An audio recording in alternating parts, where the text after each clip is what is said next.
Mesdames, Messieurs, bonsoir et bienvenue au studio 1 du centre de production de la CRTV à Baladeux où se sont donné rendez-vous 4 chaînes de télévision pour une émission inédite. 4 chaînes de télévision du paysage audiovisuel que vous pouvez regarder en simultané en ce moment pour cette émission qui est intitulée Eto sans veto en toute franchise. Donc, sur CRTV, sur STV, sur Canal 2 et sur Vision 4, vous pouvez être avec nous ce soir. Eto est là pour tout nous dire et je vous assure qu'il va tout nous dire. Bonsoir Samuel. Bonsoir. Alors, en toute franchise, vous allez pouvoir parler de votre carrière. Vous êtes un footballeur parmi les plus doués de sa génération au Cameroun, en Afrique et dans le monde. Aujourd'hui, vous êtes au crépuscule de votre carrière et vous avez commencé autre chose. Au cours de cette émission de 90 minutes, le temps d'une rencontre de football, Samuel nous dira tout, je le redis encore, tout. Fin de match. Sa décision d'arrêter la carrière de footballeur. Après match, ce qu'il envisage pour l'avenir. Le match, tout sur sa carrière de joueur. Hors jeu, nous évoquerons avec lui toutes les polémiques, et Dieu sait qu'il y en a, et même des plus récentes. Enfin, Samuel nous parlera des hommes qui marquent et qui continuent de marquer sa vie. Pour discuter avec lui, échanger et même le titiller, 4 journalistes. Lucrèce Medunjemba de la CRTV, bonsoir. Bonsoir Valérie. Albertine Bichaka de Vision 4, bonsoir. Bonsoir Valérie. Carole Yemelon de Canal 2, bonsoir. Bonsoir Valérie. Et enfin Dipita Tongo de STV, bonsoir. Bonsoir Valérie. Bienvenue à vous, une fois de plus bonsoir Samuel. Vous étiez hier au stade Amadou Ahidjo pour la rencontre comptant pour les éliminatoires Cannes 2021 ici au Cameroun. Cameroun-Cap-Vert, 0-0, un peu décevant, non? Un peu décevant pour ceux qui n'ont jamais joué au football, mais nos chers Lions ont fait ce qu'ils pouvaient et le plus important ne sont pas ces matchs-là. Vous avez peut-être oublié, mais l'objectif c'est de gagner la CAN que nous allons organiser dans quelques mois. Donc, je pense qu'au niveau de la fédération, au niveau de notre ministère des Sports, peut-être la communication devrait être celle-là, dire aux gens, nous avons la chance d'être qualifiés d'office et il faudrait qu'on se prépare. Mais se préparer, ce n'est pas le jour J. Là, on a la chance d'avoir un staff qui est là, qui a plusieurs mois devant, avant la compétition, et il faut qu'on essaye de bâtir une équipe forte parce qu'on a des talents, on a des très très bons joueurs, il faut les mettre ensemble, qu'ils essayent de jouer ensemble le maximum possible, qu'il y ait cette cohésion-là. Nous commençons à entrer dans le vif du sujet, Lucrèce Medunjemba, une fois de plus. Bonsoir, vous êtes particulièrement intéressé à la fin de carrière de Samuel Eto'o et j'imagine que vous avez une tonne de questions à lui poser. Certainement, Valérie. Alors, vous parlez tantôt du match du Cameroun contre le Cap-Vert. Vous étiez dans les gradins. Est-ce qu'à un moment, vous avez eu envie de redescendre dans la pelouse? J'ai toujours envie de redescendre dans la pelouse. Je suis juste un jeune retraité. J'ai encore 30 minutes dans mon ventre que je peux offrir. Mais malheureusement, j'ai pris cette décision et je suis plutôt content de l'avoir prise. Mais hier, j'ai passé un moment avec des amis. J'ai pris du plaisir à voir nos Lions nous défendre. J'aurais aimé qu'on gagne, mais bon, je suis un averti de la chose et je sais que lors d'une rencontre, vous avez 3 possibilités, soit vous gagnez, soit vous allez perdre ou encore vous vous séparez comme on l'a fait hier. Alors à 38 ans, vous avez donc décidé de mettre fin à votre carrière. Vous l'avez annoncé sur Instagram, The End, vers un nouveau défi. Vous avez fait une mise en scène pour présenter cette décision de fin de carrière, une casquette sur la tête. Vous êtes dans l'obscurité et légèrement éclairé. Pourquoi cette mise en scène? Quel est le message que vous avez voulu passer entre le noir et la lumière? C'était juste un nouveau départ. J'avais fait le tour de ce que j'aime le plus faire, qui était jouer au football. Et je remercie tous mes coéquipiers, mes encadreurs et surtout les supporters et les journalistes camerounais qui m'ont toujours poussé à bout pour donner le meilleur de moi-même. Et je pense que si ce n'était pas parce qu'on m'exigeait beaucoup plus, ici chez moi, j'aurais donné tous les résultats que j'ai apportés.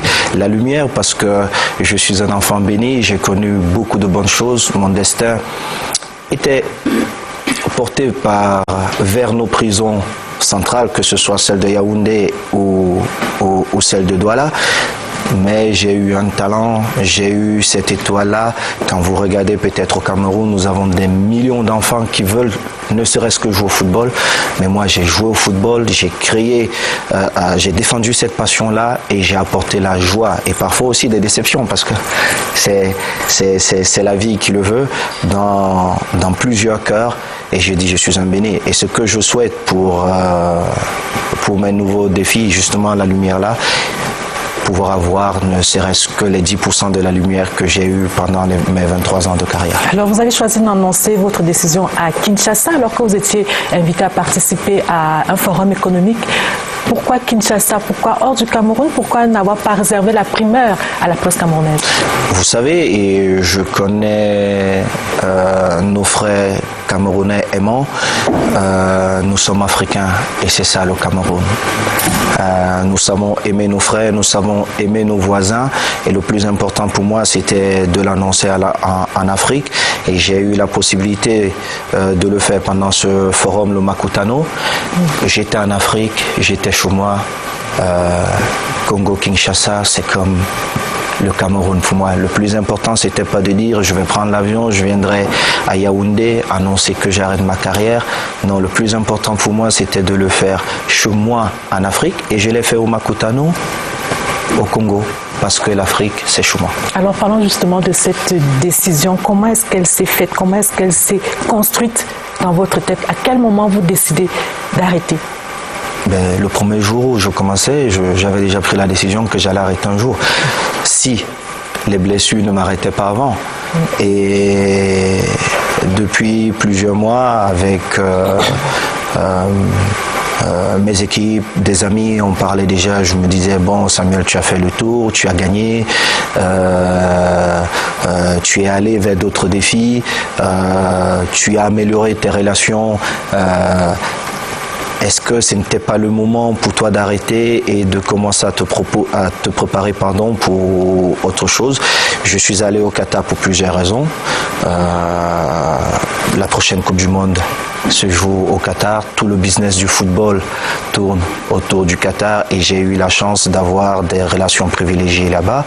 Donc j'ai dit, quand ils m'ont dit, tu viens chez toi pour finir ta carrière, j'ai dit, écoutez, je viens, je suis allé là-bas et à la fin j'ai pris cette décision qui n'était que normale pour moi. Mais à 38 ans, je pouvais encore jouer parce que j'aime ça. Est-ce qu'il y a un élément déclencheur? On sait que votre fils est déjà lui aussi dans la pelouse. Est-ce que vous ne vous pas courir Non, j'aurais plutôt... En même temps que mon fils? Mais vous savez, j'aurais plutôt aimé jouer peut-être ma dernière saison avec mon fils.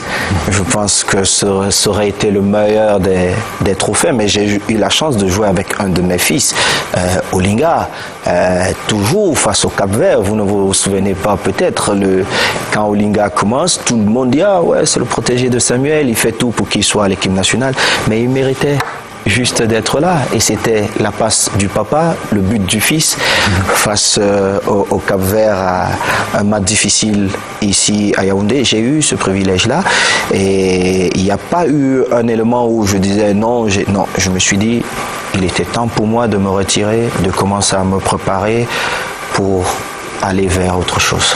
Hier au stade, il y avait François Mambi, coach adjoint, il y avait Patrick Beaumont, nouvellement coach UEFA, et puis il y avait Sam. Donc vous n'êtes pas fou, vous n'avez pas dit, vous n'avez pas pensé, quelle belle image, quelle belle affiche sur le banc de touche comme entraîneur des Camerounais pour cette équipe. Pour ceux qui me connaissent, j'ai une position qui est claire. qui est clair, c'est de dire nous avons joué, nous avons servi notre pays. Ceux qui veulent servir notre pays autrement doivent avoir la possibilité, la chance de le faire. Parce que les autres ne nous donnent pas ces chances à l'extérieur. Mais vous savez, je n'ai pas le pouvoir de prendre des décisions plus haut. J'ai des aînés, j'ai des parents. S'ils m'instruisent, ils me demandent de faire quelque chose, je ne me tiens qu'à ça. J'aurais évidemment souhaité qu'un jour, parce que Rigobert il avait commencé, que mon aîné Rigobert, qui soit sélectionneur de l'équipe nationale du Cameroun, mais cela ne dépend pas seulement de Samuel Eto'o. Il faudrait bien un jour qu'on se dise, il faut qu'on consomme camerounais pour que ça tourne aussi entre nous. Il ne dépend pas seulement, donc on dépend un peu de Samuel Eto'o. Moi, si ça dépendait que de moi, mais je signerais demain, je regarderais qui est le plus apte à diriger l'équipe nationale, mais ça serait un Camerounais. Mais maintenant, il y a plusieurs choses qui rentrent en jeu. L'équipe nationale ne dépend pas, je dirais même ne dépend plus de la fédération camerounaise, ça dépend plus du ministère de Sport qu'autre chose, dont les décisions viennent plus du ministère de Sport que de la fédération. Ça, c'est une vérité. Et c'est là.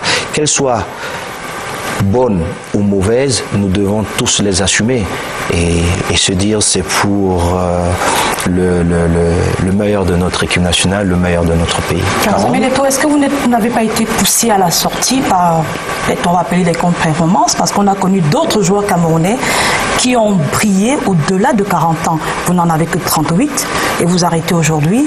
Est-ce que ce n'est pas les jeunes loups qui vous poussent à la sortie? Est-ce que ce n'est pas ce que j'appelle, moi, vos contre-performances qui vous poussent à la sortie? Les contre-performances? Oui. Oh, non. Y en a-t-il? Vous savez, je ne veux pas créer une polémique avec ça, mais quand vous regardez dans l'ensemble des joueurs africains, vous verrez que je suis parmi ceux qui ont fait le plus de matchs, qui ont marqué le plus de buts, qui ont fait le plus de beaucoup de choses. À un moment donné de ma carrière, ce n'était plus forcément le but que j'allais marquer, c'était le conseil que j'allais donner aux jeunes qui est dans le vestiaire, c'était de partager mes expériences avec les autres. Beaucoup ont poussé. Vous savez, avant les élections, les élections de la FECAFOOT. Avant les élections de la FECAFOOT, plusieurs candidats sont venus me voir. Ils m'ont dit, mais Samuel, mais il faut que tu nous aides à être président et on souhaite que la CAN qui se jouera chez nous, que tu viennes. Je dis que je vienne en tant que quoi, joueur, vice-président, comme sélectionneur, parce qu'on a vu, sélectionneur, en tant que quoi. Non, il faut que tu joues, il faut que tu sortes par la grande porte. J'ai dit, mais non. Vous allez m'excuser, mais les Camerounais m'ont permis d'être là, devant cette grande porte. Quand vous arrivez partout, vous voyez des jeunes qui crient, parfois des parents qui s'arrêtent, qui disent « Mais il est jeune, hein. C'est lui là !» Mais je suis là et l'intérêt pour moi c'est pas, et comme je disais, c'était pas d'être dans une équipe et de ne pas apporter un plus. Si je suis là, c'est pour quelque chose, c'est pour apporter un plus à cette équipe. Je ne peux plus prétendre, je n'allais plus prétendre revenir à l'équipe nationale et de dire je vais être titulaire, parce que non. Si j'avais même l'intention de venir à l'équipe nationale, c'était de dire je peux apporter 20 minutes, mais mes 20 minutes seraient 90 minutes d'un Aboubacar Vincent. Parce qu'aujourd'hui, il faut comprendre qu'on a des attaquants de grands noms et que nous devons accompagner pour qu'ils soient encore meilleurs. Aboubacar, Choupo-Moting, Clinton, Fabrice Olinga, que vous ne connaissez pas peut-être, mais qui est un de mes chouchous. J'ai un faible pour ce petit, pour cet enfant, parce que j'ai vu ses qualités. Il n'a pas encore eu ce petit facteur de chance dont on a tous besoin parfois pour... Donc vous, avec lui sur le terrain, ça aurait fait exploser l'équipe du Cameroun. C'est même aussi... à 40 ans. Oui, non, mais écoutez, on n'aura pas 10 millions de Roger Mila. Mais on n'en aura pas. Il y en a un seul par génération. Voilà, il y a un seul Samuel Eto'o. Il y a eu un seul Roger Mila et je crois que le Cameroun n'aura plus de Roger Mila à 40 ans. Alors, à la suite de Carole, je voudrais quand même qu'on revienne sur votre fin de carrière. En 2011, vous décidez de quitter l'Inter de Milan pour aller en Russie. Est-ce que ce n'est pas à ce moment-là que vous amorcez la sortie? Mais je reviens à le championnat Chelsea. européen Non. pour aller en Russie. Je reviens à Chelsea, même si mes 3 premières semaines étaient difficiles, mais je marque 12 ou 13 buts. Vous allez me rattraper en 14-15 matchs. C'est une performance incroyable. Les gens se disent non, il faut... Et là, nous-mêmes, nous avons un problème. Nous, quand je dis nous, je dis africains. Il faut qu'on soit fiers de ce qu'on fait. Parce que quand je regarde parfois à l'extérieur, j'ai mon frère, Martin Camus, qui est considéré comme l'un des meilleurs journalistes sportifs d'Afrique. Et qui n'est pas parfois respecté au Cameroun. Il faut qu'on sache donner la place de nos frères. Si nous ne le faisons pas, n'attendons pas que les autres le fassent à notre place. Moi, quand je pars de l'Inter pour la Russie, c'était pour plusieurs raisons. C'était déjà de dire à nos jeunes frères africains, c'est possible. Vous savez d'où je pars, d'un Vogada de Newbel. Quel est le pourcentage de réussite pour les enfants qui viennent de ce quartier? C'est ce que vous devez retenir. C'était de passer un message fort à nos dirigeants, de dire, donnez plus de possibilités à cette jeunesse. Cette jeunesse, elle va réussir. Ce n'était pas aussi à cause du salaire, parce qu'à l'époque, on parlait du plus gros salaire. À l'Inter de Milan, déjà, j'étais le joueur... Non. Écoutez, à l'Inter de Milan... À l'Inter, ça c'est vous qui avancez les chiffres. À l'Inter de Milan, déjà, j'étais, en termes de salaire, j'étais le joueur le mieux payé au monde. Vous ne le saviez pas peut-être, mais c'est la vérité. J'étais le joueur le mieux payé au monde à l'Inter de Milan. Donc, ce n'était pas une question d'argent. C'était un message qu'il fallait passer. Aujourd'hui, Neymar, il touche une somme qu'il mérite. Lionel Messi, évidemment. Mais pour les autres, c'est normal. Mais ce sont des sommes qui sont beaucoup plus importantes que les sommes que je touchais. Mais à l'époque, on a beaucoup plus parlé des sommes que je touchais. Pourquoi? Parce que c'est une exception. Juste pourquoi? Parce que je viens d'un continent qui n'a pas de chance, qui a ce problème-là où on se tue entre nous alors que nous devons tous nous mettre ensemble pour dire non. Parce que nous avons un continent très riche, mais je ne dis pas seulement en minerais, en tout ce que nous pouvons avoir. Moi, partout où je vais, même quand je partais en Russie, pour vous dire, quand je vais passer la visite médicale, est-ce que vous savez que le patron du centre à Rome où je suis allé, il est camerounais? J'ai dit, moi, quand je suis entré dans ça, il me dit, ah, Afré. J'ai dit, il me dit, oui, je suis le patron ici. J'ai dit, mais on a besoin de ça au pays. Il me dit, mais il faut parler à tes aînés là. Alors, j'aimerais qu'on le revienne un peu sur la question des sélectionneurs locaux. Qu'est-ce que vous avez pensé de la candidature justement de Patrick Mboma, avec qui vous regardiez le match hier pour entraîner l'équipe? Non, je n'ai pas regardé le match avec Patrick. Moi, j'étais un peu au Shabbat. Ok, d'accord, mais vous étiez tous au stade de toute manière. Et retrouver les sensations. Je suis resté avec ceux qui sont à côté de moi. Vous étiez au stade. Alors, qu'est-ce que vous avez pensé de sa candidature justement pour prendre en main l'équipe nationale, devenir sélectionneur? Est-ce que vous avez été déçu, comme beaucoup de Camerounais, de ne pas voir cette candidature être finalement retenue? Je pense qu'il faut bien faire les choses. Et Patrick saura de quoi je parle parce que je le lui ai dit. Moi, par contre, je ne me cache pas. Quand j'ai quelque chose à dire, je débat. Et ce que je peux dire en privé, je peux le dire en public parce que j'ai cette personnalité-là. J'ai reproché à Patrick beaucoup de choses dans la manière de faire. Je pense que vous ne pouvez pas critiquer un sélectionneur en disant qu'il n'a pas assez d'expérience pour être sélectionneur de l'équipe nationale du Cameroun. Quelques mois plus tard, vous sans expérience, vous venez déposer votre candidature. Il y a quelque chose qui ne va pas. L'intérêt, il est où? Qu'est-ce que vous voulez?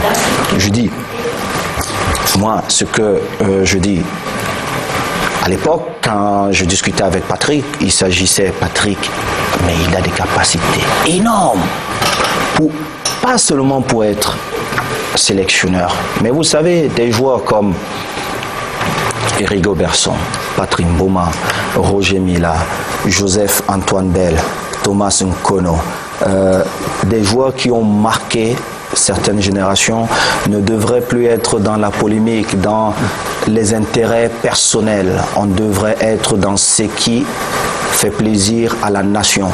Et où je suis frustré, où je me bats contre tout le monde, c'est quand je me retrouve face à certains aînés qui sont toujours dans l'intérêt personnel.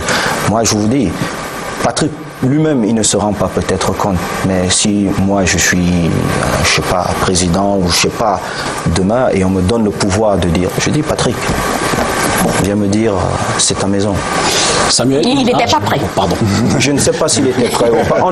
Mais on n'est jamais prêt. On ne sait jamais si on est prêt ou pas jusqu'à être face à, je dis juste, il faut parfois bien faire les choses, être honnête avec tout le monde et puis les choses viendront vers vous.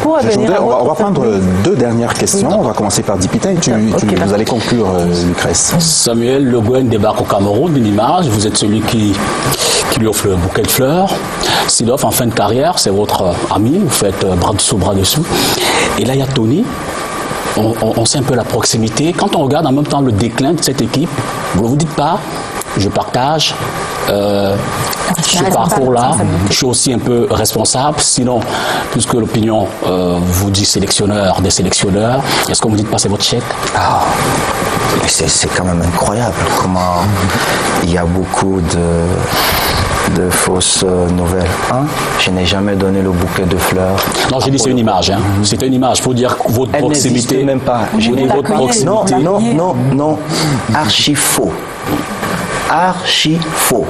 J'avais été approché par le ministre Mebengo à son époque. Il organisait un tournoi de foot dans sa région.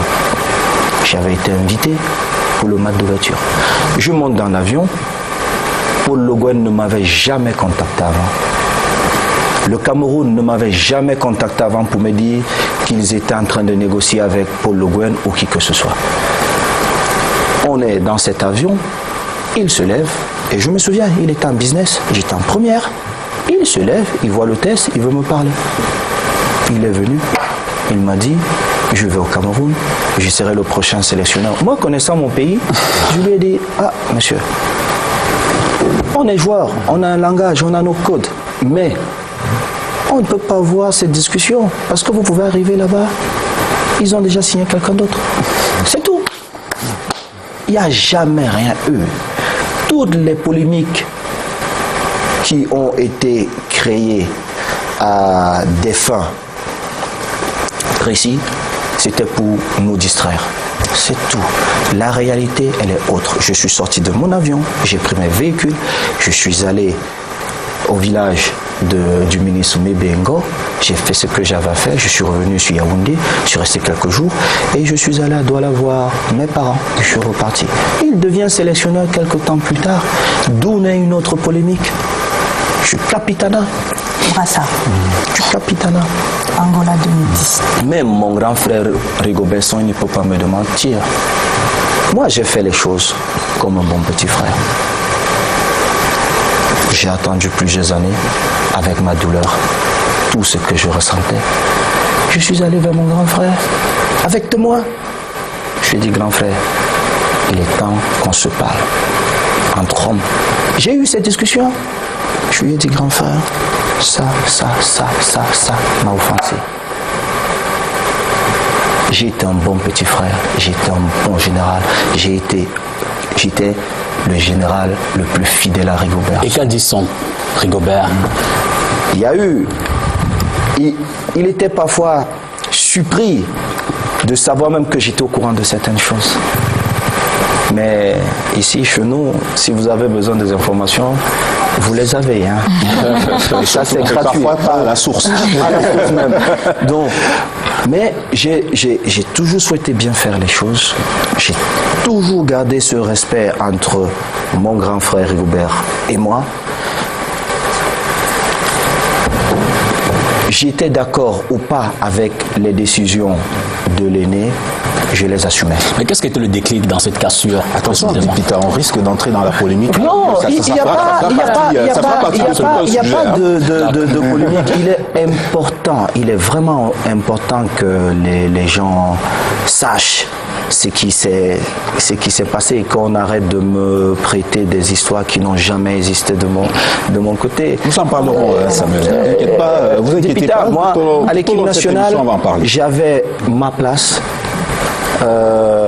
j'ai apporté ma contribution pour qu'on gagne. Mes coéquipiers ne m'enlevaient rien, je n'enlevais rien à mes coéquipiers. On était heureux de marcher ensemble. Mais ce que j'ai compris, et c'est le même problème que nos jeunes frères ont aujourd'hui, c'est que plus il y a de victoires, il y a beaucoup plus d'argent. Alors, mes frères n'ont pas toujours été aussi vigilants que moi sur cet aspect-là. Mais tout ne se joue pas au niveau d'une relation entre mon grand frère Rigobert ou moi, ou un autre joueur et moi. C'est d'autres personnes qui ont d'autres intérêts, qui font tout pour que les choses ne marchent pas. Il y a des relations et certes, nous nous retrouvons dedans comme des acteurs. Mais moi, j'ai toujours refusé cela. Aucun de mes aînés, voire même mes petits frères, certains qui courent un peu partout, qui gesticulent, peuvent venir dire quoi que ce soit. On s'assoit, on débat, argument contre argument. Et j'ai toujours prouvé que ce qu'ils apportaient était faux. J'ai détenu même d'autres informations qu'ils n'avaient pas. Et même Monseigneur Tonier Bacotte. Oui, vous pouvez vous rapprocher. Il nous a réunis, il a dit, mes enfants, qu'est-ce qui ne va pas? Vous êtes face à votre papa, dites-lui. J'ai dit non, Monseigneur, permettez-moi. Convoquez mon grand frère Rigobert, qu'il vienne. Il est venu, il a pris place. J'ai dit, ok, mes petits frères, je vous écoute. Ils ont parlé, j'ai dit, ok, je prends sur moi. J'ai dit, bon, cher aîné, je vais apporter les réponses aux questions de nos jeunes frères. Si je mens, ne serait-ce qu'une seule fois, rattrape-moi. Jamais je n'ai menti. Mais vous l'ignorez. Mais quand on sort, on vous présente les choses autrement. Pourquoi? Je ne refuse pas de prendre la place qui est la mienne. Je l'ai gagnée dans les stades. L'amour que les Camerounais et les Africains en me portent, je n'ai pas payé les gens pour quand même. Je suis comme ça. C'est une étoile qui arrive, qui repartira peut-être un jour. Mais c'est Dieu qui donne. Je n'ai pas. Alors Samuel, je voudrais quand même qu'on revienne un peu sur votre fin de carrière. Oui, votre fin de carrière avec les Lions. Est-ce que vous êtes satisfait de la manière dont vous êtes sorti de cette équipe? Vous disiez, je vais me permettre cette petite confidence à Ismaïlia, vous disiez à vos jeunes confrères, je ne suis pas bien sorti de cette équipe nationale. Alors je vous repose cette question aujourd'hui. Est-ce que vous auriez voulu que les choses se passent autrement? J'aurais voulu que les choses se passent autrement, pas pour moi, Samuel Eto'o. J'aurais voulu que les choses se passent autrement pour des joueurs comme Rigobertson, comme Kameni, comme Léa Touba et autres, et d'autres Lions qui ont été là, qui n'ont pas eu cette reconnaissance de fin de carrière. Vous savez, être gentleman, on l'est ou pas. Et il faut à un certain moment que cette reconnaissance-là soit là. Quand vous avez servi la nation... 118 sélections, 56 Non, ce n'est pas une question de Samuel Eto'o. Ce n'est pas moi. Moi, j'ai eu beaucoup plus de chance que certains aînés, que certains jeunes frères. Ce n'est jamais une question de Samuel Eto'o. Moi, quand je porte... certaines actions, ce n'est pas Samuel Eto'o. Je fais toujours pour le groupe. Quand Maître Api était à la tête de la normalisation, il m'a confié une mission. Il m'a dit, Samuel, il faut que tu rassembles tous ceux qui peuvent aider l'équipe nationale. J'ai les premières personnes appelées. Mon fils Stéphane Bia, il est inadmissible que Stéphane soit en activité et qu'il ne soit pas là à l'équipe nationale. Il faut parfois que les gens acceptent certaines choses. Oui, Stéphane a prouvé qu'il peut être dans cette équipe nationale. Maintenant, dans une équipe nationale, c'est le sélectionneur qui trouve les mots avec ses joueurs, le deal qu'il fait avec certains leaders. Vous croyez que Pep Guardiola, malgré tout, qu'est-ce qu'il pouvait dire à Samuel Eto'o? Ce sont des deals entre coach et joueurs importants. C'est comme ça qu'on doit manager ces joueurs. Il ne faudrait pas que ce que les autres font en Europe, nous apprécions et chez nous, on veut brimer les autres. Non, les Stéphane Bia, les Kameni, ce sont des joueurs qui ont écrit une histoire, qui sont là. On doit les traiter comme des messieurs. Même ceux qui sont là, ce sont des messieurs, on doit les responsabiliser. C'est comme ça. Et c'est ma façon de voir et c'est cette posture-là que je défends. Quand à Ismaïla, quand je parlais, je disais, Pourquoi? C'était pour dire à ces jeunes, battez-vous pour que ceux qui viendront après vous ne connaissent pas peut-être ce que vous allez connaître. D'accord. Merci Samuel déjà de cette immense franchise. On va continuer dans cette même veine-là. Bonsoir Albertine. Bonsoir, présent. Alors, la carrière de footballeur de Samuel est désormais, on va dire, derrière lui. Hein, et j'imagine que vous vous posez des questions sur qu'est-ce qu'il y a demain, ce que nous avons appelé l'après-match. Exactement. Bonsoir encore Samuel. Alors, vous avez décidé en septembre dernier de mettre fin à votre carrière et on va revenir sur ce post que vous avez fait sur Instagram, vous parlez vers un grand défi. Vous n'avez pas dit vers de grands défis. On sait que vous choisissez vos mots avec beaucoup de minutie. Est-ce qu'il y a un défi particulier auquel vous pensiez lorsque vous avez fait ce post-là? Bien sûr. Mais seulement je ne pourrai pas le partager avec vous.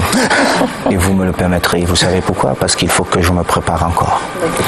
Et la seule chose que je puisse vous dire ce soir, c'est que je dois retrouver les bancs. Le football, pendant plus de 20 ans, ne m'avait plus permis de repartir à l'école. Et pendant plusieurs mois, je dois repartir à l'école et me préparer. C'est la seule chose que je puisse vous dire. Partir à l'école? L'école d'entraîneur. Non, ça c'est à l'école primaire, à l'école maternelle. Ça c'est un suivi normal. Entraîneur de foot, c'est une licence qu'on passe. Elle dure parfois 2 ans pour certaines personnes. L'État et la politique. Et pour d'autres 8 mois, voire 1 an. Mais le plus important pour moi, c'est d'être prêt pour ce que je veux faire. Dipita, tu sais, plusieurs personnes me prêtent cette casquette, mais moi je veux vous dire, vous-même vous faites la politique. Vous-même vous faites la politique. Je ne suis pas là à l'école. Mes sœurs, elles font la politique, tous ont fait la politique, chacun à son niveau. Vous comprenez, même quand je me déplace pour faire du lobbying pour les intérêts de notre pays, c'est une forme de politique. Maintenant, est-ce que les gens veulent dire que j'aimerais être comme Georges Weah? Je ne pense plus que nous aurons 10 millions de Georges Weah. Chacun naît avec son étoile. Je vais saisir, et j'ai saisi, l'opportunité dans le monde que je maîtrise le mieux. Je me prépare pour ce monde et je vais tout donner pour être le meilleur dans ce secteur-là. On va donc comprendre que Beto ne fait pas partie de ce grand défi. Alors c'est quoi Beto? On vous a vu dans une affiche publicitaire, on parle d'un jeu de hasard. C'est quoi ce projet-là qui certainement n'est pas le grand défi de Samuel Eto'o? Mais Beto, d'abord, c'est un projet de Camerounais. Vous savez, les paris chez nous au Cameroun sont gérés, je dirais, à 99% par des étrangers. Ça veut dire que les capitaux repartent ailleurs. Et vous savez combien j'aime mon pays. Quand ces 2 jeunes compatriotes m'ont approché pour me parler de cette belle idée, il est vrai, il faut parier, il faut rêver de gagner, mais vous ne gagnez pas à chaque fois. Ce n'est pas le premier côté que j'ai regardé. J'ai demandé, il y aura combien d'emplois? Le but, c'est de renvoyer l'argent au Liban, en France, aux États-Unis. Non, l'argent tournera au Cameroun et nous savons tous que avec la situation économique que traverse notre pays, nous avons besoin de développer des activités qui permettent non seulement à nos frères de pouvoir travailler, de gérer leur petite famille et que cet argent-là tourne ici. Bon, j'ai eu des garanties de ces jeunes, alors j'ai décidé d'être un sponsor pour ces jeunes. Vous avez vu les premières affiches, j'étais évidemment là parce que c'est une gage pour... vous verrez qu'ils auront des ambassadeurs qui seront des Camerounais parce que le produit est... pour que les Camerounais puissent rêver ici. Ils ont plein de millionnaires, voire même des milliardaires. Vous savez ce qu'il se dit? Il se dit que le jeu de hasard aliène la jeunesse. Et il se dit aussi que finalement, Samuel Eto'o, mine de rien, ce n'est que du jeu de hasard qu'il peut proposer aux jeunes. Vous répondez à ça? Mais écoutez, il est évident que les concurrents de Beto ne resteront pas les bras croisés.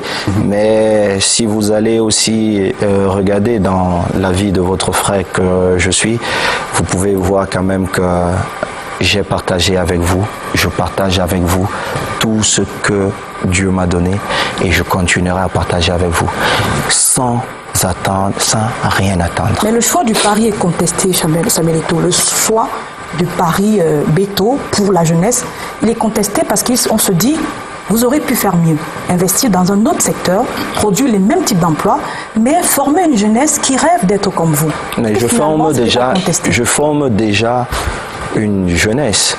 Vous n'allez pas non plus me priver le droit de dire, ou surtout, parce que c'est pas moi, mais vous privez le droit à certains jeunes compatriotes de dire, nous voulons faire ce business, nous demandons le soutien de notre aîné, et vous dites non, aîné, parce que nous estimons qu'il ne faut pas les aider. Non, l'équipe nationale du Cameroun, Dipita, chère sœur, vous savez combien d'enfants de la Fundesport sont dans l'équipe nationale du Cameroun?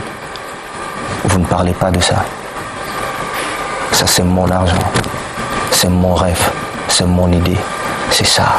Et vous savez que le jeu du hasard a une éthique. Non, Dipita, non, arrêtez. Vous savez, moi, je regarde toujours. Hein, même non, les gens trouveront.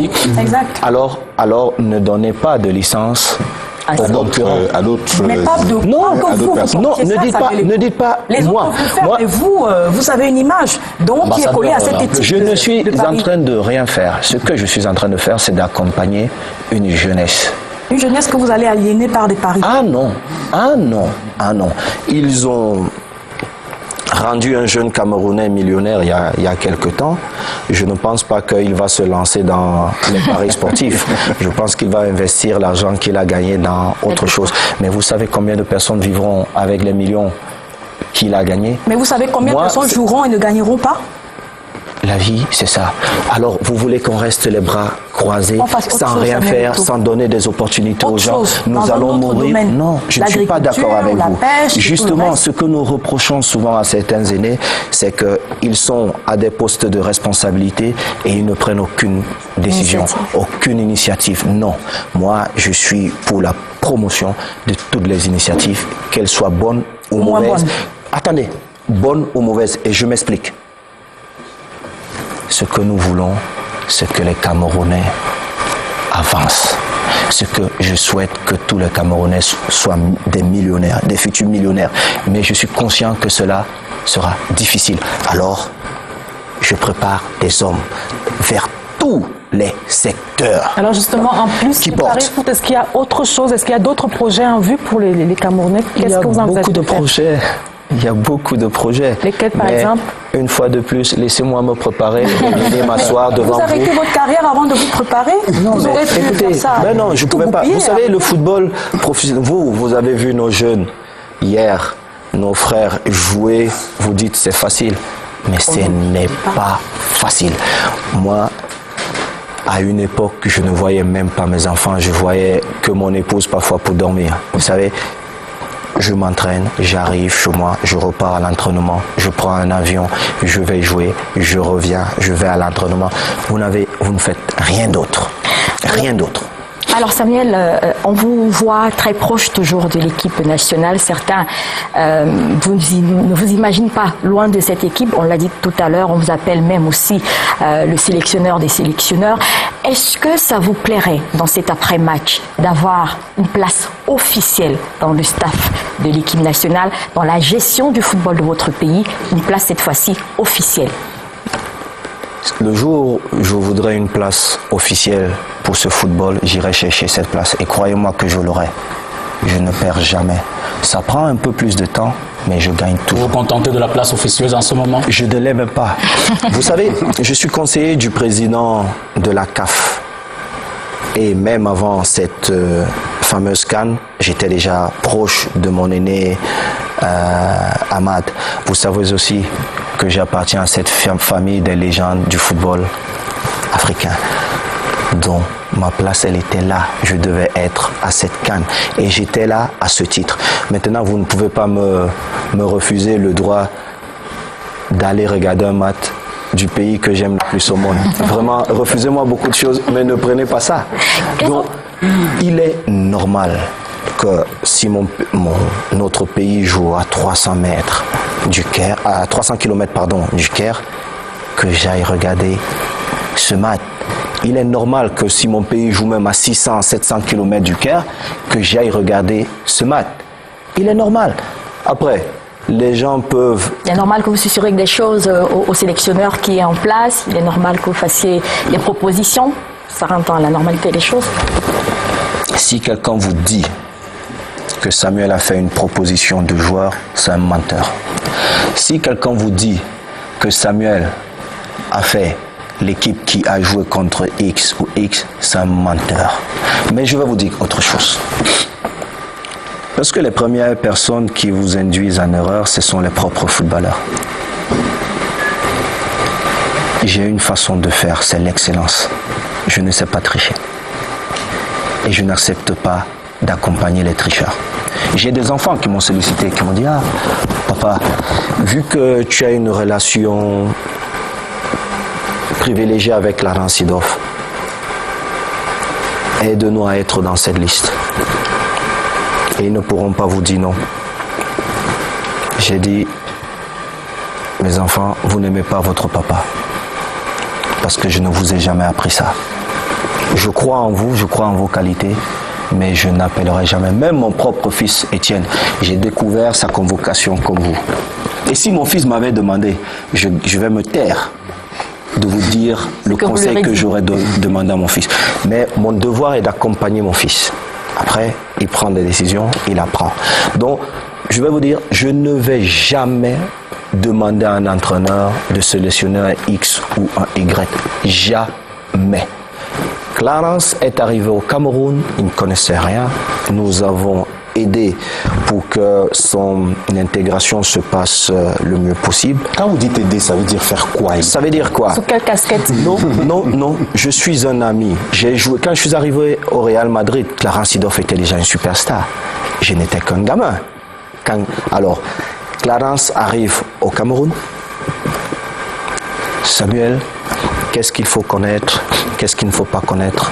Je lui ai dit une chose. La première des choses, ne rentre pas dans la guerre des clans. Ce sont des guerres des intérêts. Tu es sélectionneur de tous les clans. Tu écoutes tout le monde, mais tu prends ta décision parce que c'est toi qui assumes. Bon conseil. C'est toi qui assumes. Et à ce moment... Si moi, Samuel, je t'appelle un jour et je te dis, Clarence, convoque tel joueur, je ne suis pas un bon petit frère pour toi. Clarence, je ne serai pas un bon petit frère. Mais si un jour, tu me dis, en tant que footballeur, Samuel, j'ai telle vision, je peux t'apporter comme footballeur, je peux te dire, ah, Clarence, est-ce que tu ne penses pas que, au lieu de prendre à gauche, tu pourrais prendre à droite? Mais c'est toi qui assumes, c'est toi qui prends. N'écoute pas, ou écoute-les tous, mais ne prends pas en compte ce qu'ils vont te dire, parce qu'ils ont des intérêts cachés. Est-ce qu'il vous a écouté? Que toi, moi, Clarence ne m'a pas toujours écouté. Moi, je vais vous dire. Il pouvait vous écouter, mais dans le contexte. C'est lui le sélectionneur, c'est lui qui a émargé, qui a signé son contrat. Moi, et mon jeune frère Wilfried m'est témoin, j'ai failli tomber dans le coma, le match Cameroun-Nigeria. Samuel. J'arrivais au stade et puis j'ai vu le classement comme tous les Camerounais. Et j'avais laissez-moi, j'avais mon opinion, mais ça restait l'opinion d'un supporter. J'ai appelé mon jeune frère, j'ai même envoyé un message vu qu'il ne décroche jamais. Je lui ai dit, mais j'ai envoyé un message, je ne sais pas s'il a gardé, j'ai dit, mais Clarence, il joue avec mon cœur. Mais c'est le supporter qui parle. Après, le coach vit avec son groupe. Moi, je ne suis pas dans ce groupe. Il voit des choses que nous ne voyons pas. Alors Samuel, il analyse les maths des adversaires. Il n'a pas le même regard que nous. C'est ce que les gens oublient. Moi, j'ai été coach à Antalya. Je devenais patron de mes coéquipiers. Quelle tâche difficile. Et j'avais un coéquipier qui était très fort. Il jouait avec l'ancien entraîneur. Avec moi, il ne jouait pas. Un jour, il est venu au bureau, il me dit, mais c'est parce que tu ne m'aimes pas, tu ne m'as jamais aimé, c'est parce que je ne te passais pas le ballon. Je lui ai dit, non.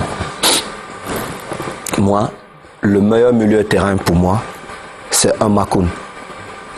Et j'ai expliqué pourquoi. Je lui ai dit, moi, quand je suis devenu entraîneur, j'ai appelé mon jeune frère, Sergent, je lui ai dit, Sergent, tu connais ma mentalité du football. J'ai joué avec toi.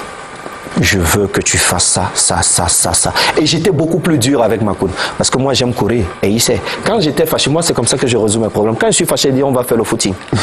Alors, je vais te Samuel, faire courir. qui sont ou qui ont été les chefs de ces clans, du moins ceux que vous avez identifiés? Non, mais vous savez, les vrais chefs sont toujours tapis.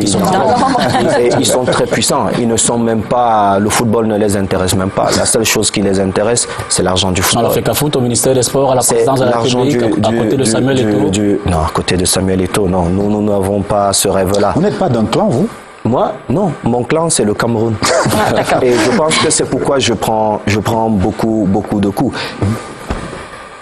Il y a eu une situation dans la tanière où nos lions ont décidé, à raison ou à tort, mais je salue le courage qu'ils ont eu de ne pas recevoir le président de la fédération, le président et le ministre. À tort ou à raison, je ne rentre pas pour juger. Ils vivent leur époque. Ce sont leurs décisions. Je peux être dur avec eux en off, mais dehors, je vais toujours les défendre. C'est ma position. Et que personne ne se trompe. Par contre, il fallait trouver des solutions. L'État du Cameroun, j'étais à Istanbul, on m'a appelé, on m'a dit, Monsieur Samuel, tu règles ce problème.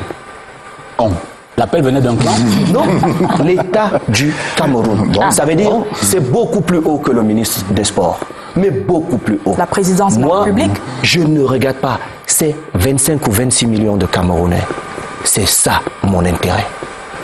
Après, un aîné est sorti. Il a dit il y a eu ingérence, il y a eu ceci. Non. Vous n'êtes intervenu qu'à la demande des autorités camerounaises. Mais bien sûr, je ne rentre pas. Moi-même, je fuis même l'équipe nationale du Cameroun. Parce que Je fais quoi la toutes formule? ces personnes qui ont Le président de la République me demande de vous dire, Samuel, non, venez. Écoutez, Lucrèce, vous étiez là. D'autres étaient là. J'ai parlé au nom de l'État du Cameroun. L'État du Cameroun qui représente tous les Camerounais. Je ne viens pas, je n'appartiens pas au ministre des Sports, au ministre de ceci. J'appartiens à tous les Camerounais. Moi, je ne rentre pas dans ces petits intérêts des gens. Et après, finalement, mon fils a payé. Parce que j'ai fait une intervention pour l'État du Cameroun, ce qui nous a sauvé. Parce que si je n'avais pas... Vous voyez ça. Mais c'est la vérité. On Si je reviendra n'avais dessus. pas intervenu sur ce problème, peut-être nos jeunes frères n'allaient pas continuer à jouer. Mais il fallait trouver la solution pour qu'on sorte de ce problème et enfin qu'on écoute ces joueurs. L'éternel problème, il est là. Et j'ai été très dur avec Patrick Mboma, et il le sait. Très très dur. Parce que des gens ne comprennent jamais comment marchent les choses, mais ils viennent, ils vous parlent, ils vous sortent des phrases incroyables, et des gens s'accrochent à ça, pourtant ils n'ont aucunement raison. Il y a eu des choses, des négociations portées par Bill Chateau. Ok. Les Lions ne sont pas d'accord. On ne peut pas imposer des choses aux Lions. Mais ce que vous tous, vous oubliez, même les Lions, on ne défend pas, on ne négocie pas l'argent de l'État, l'argent de tous les Camerounais. Où la négociation devrait se porter, c'est l'argent que ces enfants génèrent. Oui. C'est là. Et vous tous, vous êtes braqués. Ah, mais même eux, même nos Lions ne l'ont pas vu. Moi, quand j'étais capitaine, j'étais redoutable. Parce que j'avais tous les papiers. Mais ce qui m'intéressait, ce n'était pas l'argent que nos parents nous donnent. C'est un cadeau. Tu ne peux pas refuser le cadeau que ton parent te donne. Où la négociation doit se porter sur ce que moi, Samuel Eto'o, je génère. Et ce que je génère, c'est quoi? Quand je qualifie mon pays en Coupe du Monde, qu'est-ce que la FIFA me donne? Les sponsors. Si les sponsors viennent, c'est parce que nous sommes à l'équipe nationale du Cameroun. C'est là où la négociation doit se mener. Vous n'allez pas venir dire à l'État du Cameroun, avec tous les problèmes qu'on a, du nord au sud des écoles, certains de nos jeunes frères ne vont, vous regardez même les salles de classe, vous vous dites mais c'est pas possible, on vous dit on vous donne 20 millions, on vous dit non, je veux pas 20 millions. Ce n'est pas là. C'est pas là le problème, Samuel. Non, ce n'est pas un problème. compris. Je suis juste en train de vous dire que tous vous vous trompez. Quand vous êtes, je vous suis souvent vos débats, personne n'apporte cet argument-là en disant non, le débat il est faussé dès le départ. La négociation ne se porte pas sur ce que l'État apporte. Non, c'est un cadeau que l'État décide de donner. Non, il n'y a pas de négociation là-bas.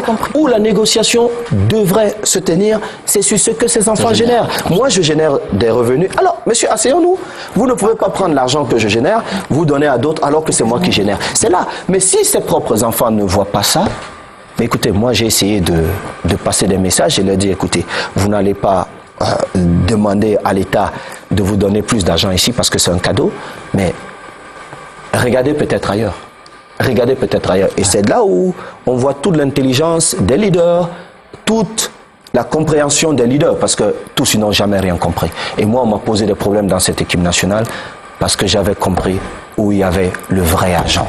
D'accord, Samuel. On va avancer un petit peu, Carole, avec Samuel Eto'o sans veto dans cette émission que vous regardez sur la CRTV, sur STV, sur Vision 4 et sur Canal 2. Nous abordons à présent le match, la carrière même de Samuel Eto'o. Carole Yemelon, bonsoir.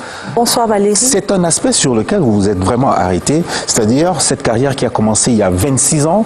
Aujourd'hui, vous voulez un peu savoir comment elle s'est déroulée. Justement, Samuel Eto'o, vous avez joué dans plusieurs championnats, notamment européens et dans d'autres parties du monde. S'il vous plaît. Alléluia. Amen. Ils n'ont pas ouvert le micro. Tu es sûr qu'ils ont ouvert maintenant?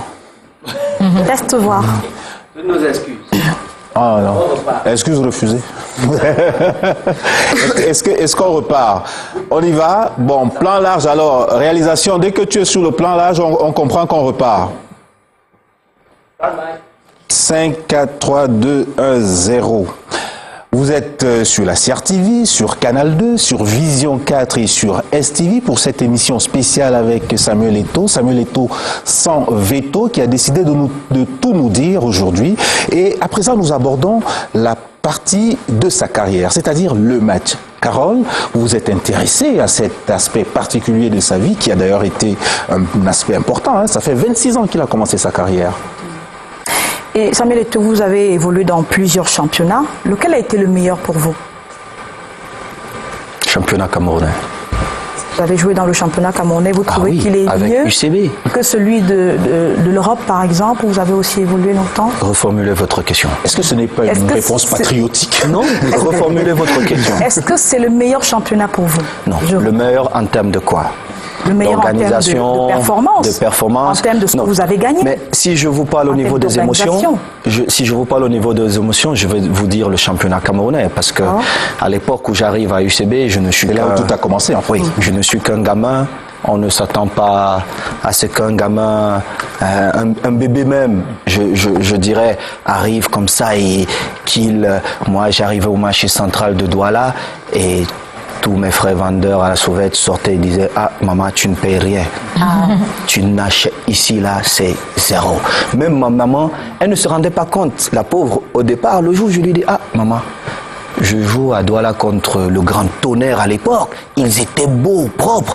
Nous, les petits Bamileke, on était sales. » Mais on avait cette fierté-là de dire « En sport, tout est possible. » Ils sont arrivés, ma maman, elle était là, dans les gradins.